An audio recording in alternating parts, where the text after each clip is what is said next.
Good morning and welcome. This is Nancy Mackey of Open Gate Consulting, and I'm here with Janey Mattson today to go over our Clifton Strengths Profiles conversations, where we interview friends and family members and clients about their Clifton Strengths talent themes, with the hope that you can learn a little bit and maybe apply some of the things that we talk about to your own lives as well. As a Gallup certified strengths coach, I've long valued the strengths-based approach to coaching and building teams, and just have found it to be so effective and helpful. And and for those of you that don't know, the Clifton Strengths 34 is a wonderful profile instrument that's comprised of 34 different talent themes, where you get to know yourself and what your top characteristics are and where you naturally are inclined to use. So today, again, we're going to be talking with Janey Mattson, who's a licensed mental health counselor. And Janey, welcome. Thank you so much for having me. Yeah, and you and I have gone through your, Clifton Strengths together at length before, and so I'm You bet. really excited to hear about kind of how it plays out for you. So what we learned was that your top strength was what's called input, and I'll give a little context for that first. The folks that have the talent theme of input have a high need to collect and archive things. And they also like to hang on to things that could be possibly a resource for other people. And then also love to provide those resources and tangible help for others. And being that it's your number one talent theme, I think about it as almost being like breathing for you. And so, as you reflect back to our conversations about your talent theme of input, what are some of the ways that you found yourself, kind of how it plays out in the course of your day? What kinds of things happen? In the course of my day, it, Yeah. it really is how I start the day, Nancy. I find that I'm a little bit of a news junkie. And so Mm-hmm. I start the day with gathering information about current events. And I like to see what's going on in the world, what's happening, what are the topics. And then from there, I start my day in terms of what clients am I going to see, and I start thinking about what are their issues, and do I need to do any kind of reading or research prior to those sessions. So Oh, awesome. that's just the beginning of my day. Yeah. So a Yeah, lot of, gathering. So it's always gathering information. And I yeah, didn't really realize this until yeah, this Clifton Strengths input information, that is the way I really approach problems in yeah, daily living.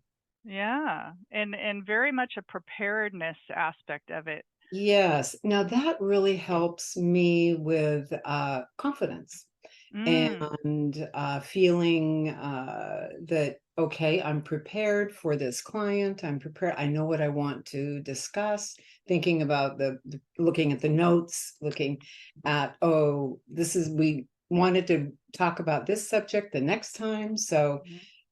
and so I am ready. And I think that really helps with confidence and stress. Honestly, Yeah, it helps with my yeah, stress level. yeah.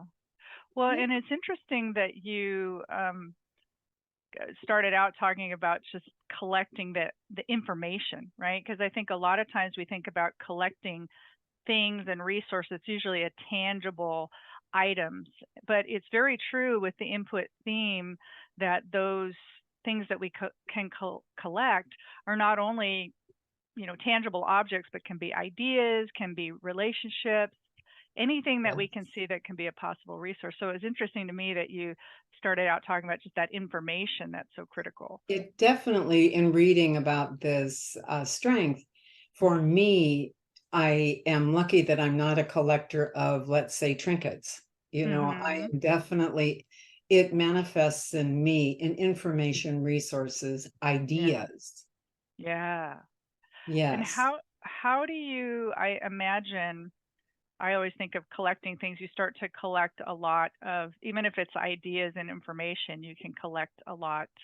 And then you have to find a way to be able to organize that. So how do you Yes. manage all that information? Well, I used to have a massive library, Hmm. and I used to have all these folders, Yeah. I put my notes in. After using internet and the Hmm. advent of that, I put everything in folders Hmm. under So like, certain subjects. yep. Yeah, now that when we go to trainings, Hmm. and we get the notes from the trainings, I have it Hmm. listed on my Hmm. computer. So that's how I organize myself, That's is awesome. by Yeah. doing that versus having too much paper. Right. So Right. that's really helped me a lot. Yeah. And do you find that you're able to access that information?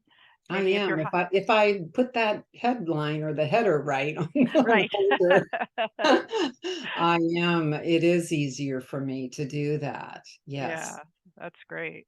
Well, and it's interesting how too you highlight that it manifests in the realm of ideas and information. And like you said, you're not a collector of trinkets, so it doesn't have to be all of those things that a person isn't just input across the board, but it's certain things about input that are important to you, and it's that information and resources seems like what really Yes. And resonates. it's true not only professionally, but it's true personally too. And I Mhm. found in my interests, Mhm. of being interested in travel. And Mhm. so I do a lot of that kind of research and gathering Oh, information yeah. about places to go and Yeah.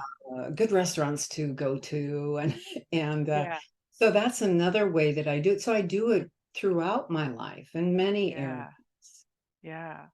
Well, and an interesting thing that the in the resources that I've found, Gallup describes input as a metaphor is like a sponge.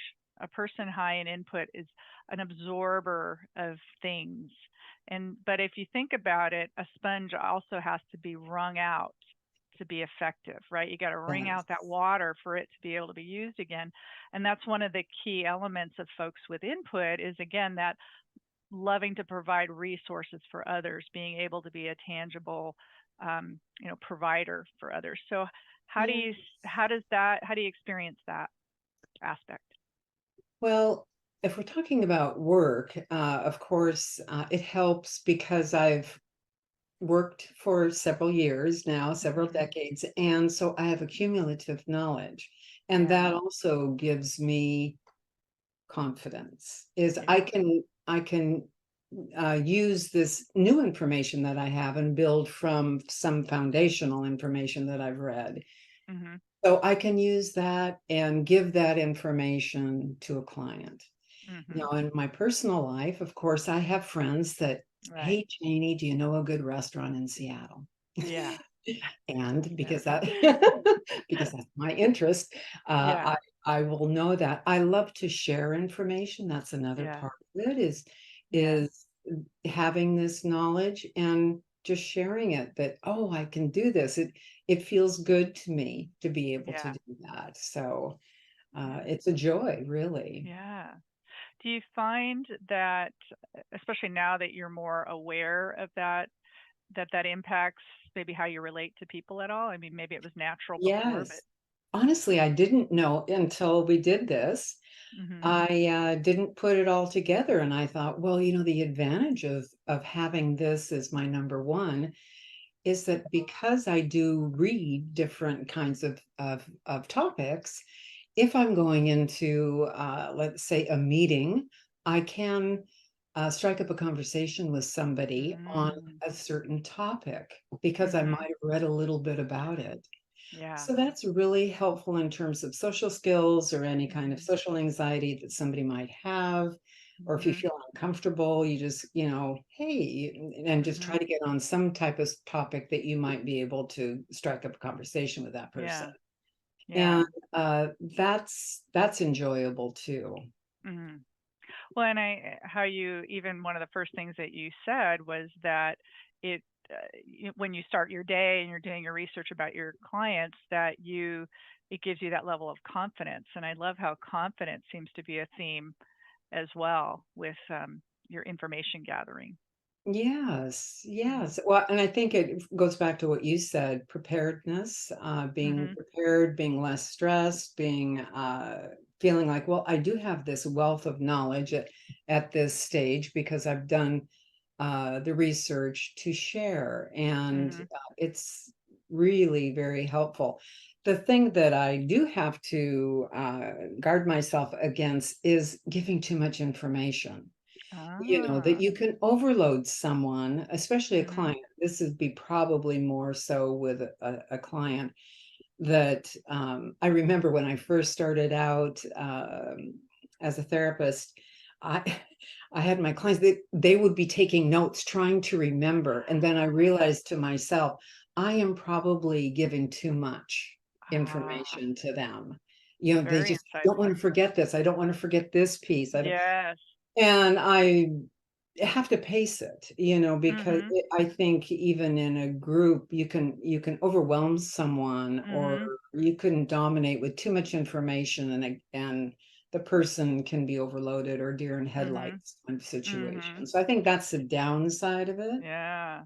Well, that's a really powerful insight and fascinating that you came to that of your own accord, right? You didn't have to be, you just started to notice that. So good powers of observation, which actually leads into, you kind of lead into another aspect of these talent themes, which a key element of the Clifton Strengths is recognizing that the talent themes are neutral. In other words, even though we're high in a certain talent theme, that they can benefit us in certain ways, but they can also sometimes get in our way if we Yes. overuse them or misapply them.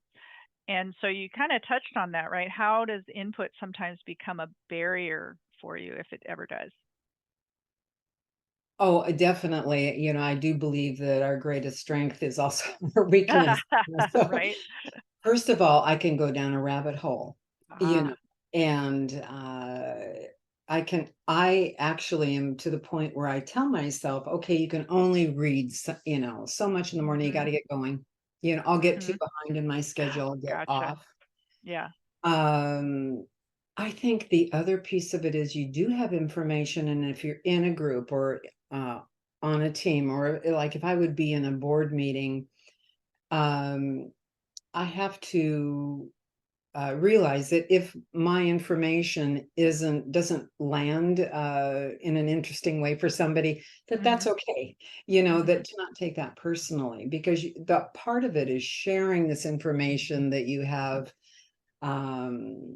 really value, Right. and you think this will help in this situation to maybe solve some kind of problem or dilemma that the Right. team is dealing with, and it for some reason it doesn't fit, and so Yeah. it's just okay. That's Yeah. Being that's able to you let just it have go. to just kind of let it go. Yeah. Yeah. That's well, and that's a wonderful example of, especially the strengths-based approach to coaching and leadership is that we want to try to make our talents even stronger, right? And really emphasize them and not worry so much about the things that are weaknesses or get in our way. In other words, we talk about like managing around those weaknesses. And so you gave a good example there just now of kind of, okay, recognizing this talent theme is getting in my way in this situation, but I'm not going to take it personally. I'm not going to let it impact the relationship because you're recognizing that Right. maybe in that particular instance it was maybe not as effective as you had hoped it would be or something like that. Right. Yes, that's kind because you value the sharing Right. of the information. That Right. is, you're thinking it's so important to me. Of course, it's going to be important to everybody else. And of course, it's Right. not, Right. And so that's what you have to prepare yourself for. And also, there's the whole squirrel thing, Yeah. when, you're really interested in this, and then oh, that's interesting too, Yeah. as you're reading, and then you get off track Right. and you go down that path, and so you have Right. to watch out for that, because again, you're just wanting information, and it's Right. intriguing to you, and it's curiosity is a big part of this, Mhm. I've realized, just being Mm. curious. Yeah. Well, and that's a wonderful word. That's one I like to use a lot. I think being curious is one of the best indicators of success in a lot of situations. That it's our Oh, curiosity, I think, that being curious about people allows us to be mhm. successful in those relationships. Being curious about, problem solving allows us to ask the right questions. So, yeah, I think your curiosity is probably, a Yes. really important aspect of that input talent theme. I agree. I do think it lead yes, you're leading with curiosity, whether it's Mhm. subject matter, or whether it's a person, and Right. tell more about you and how'd you get here and what's your life Right. about. Right. And having that interest, I think in that being genuine Right. helps in our helping professions. For sure. For Yeah. sure. Well, and we've discussed before that many of these talent themes can be very similar in nature. And Mhm. so I wanted to contrast one with you, and and it's pretty high on yours as well. It's not in your top 10, but it's your number 11, which is input and learner. So Ah, your number 11 mhm. is learner. And so the definition of input, or one is I love to collect things that are potentially helpful. So that's input. Yes. Learner, I love the process of learning. So how would you kind of Yes, I love find the the process distinction of between those? learning. That's a hard one to tease out, isn't it? But Yeah. I do think, I I like the process of we used to go to the libraries, more, Mm, and I loved going, gathering information, and learning. So that was part mhm, of it was, just being stimulated by the material itself. mhm. And That's I always felt like, oh, yeah, that it's just something new. It's something intriguing. It's yeah. something exciting to me. And so I always felt like I was growing. I think that that Mhm, is a big part of input learning is I feel like I'm growing as a person mhm, and hopefully sharing some kind of information to someone else helps them to grow. mhm. Yeah. And interestingly, both learner and input are under the umbrella of strategic thinking themes. So those are Yes. the themes that help us absorb information, analyze information, and it sounds like, yeah, that's really just that absorbing of information is really key for you. Yes, yes, it Hmm. really is. I just it's just so natural. I don't know, Hmm. Yeah, yeah. it is I didn't before we did Clifton Strengths, I didn't really realize. I mean, I didn't realize that other people didn't approach things this way or solving a Yeah, problem this way. I would right, just get onto my, well, I'm just going to research that. I'm just going to right. get in past all these books. Now I Google, and I say, oh, that's interesting. Yeah, And then I just continue with that yeah, information gathering yeah. until I feel like, oh, okay, I think I have a real sense of what this is now. Mhm, mhm. Which is also fascinating, Janie, I think, because you and I are both mental health counselors, and the fact that you are, as a licensed mental health counselor, we view that, and it is a very relational type Yes. of role. And yet, I think in the work that you do, there's also a lot of analytical, strategic thought processing that you need to do to be successful in your role. So, how do you integrate that with the work that you do? Okay. Well, I do think when we think about input and learning, there's so much education that Right, we've had to go through and continuing training. So we're hmm, always right. learning and getting new input.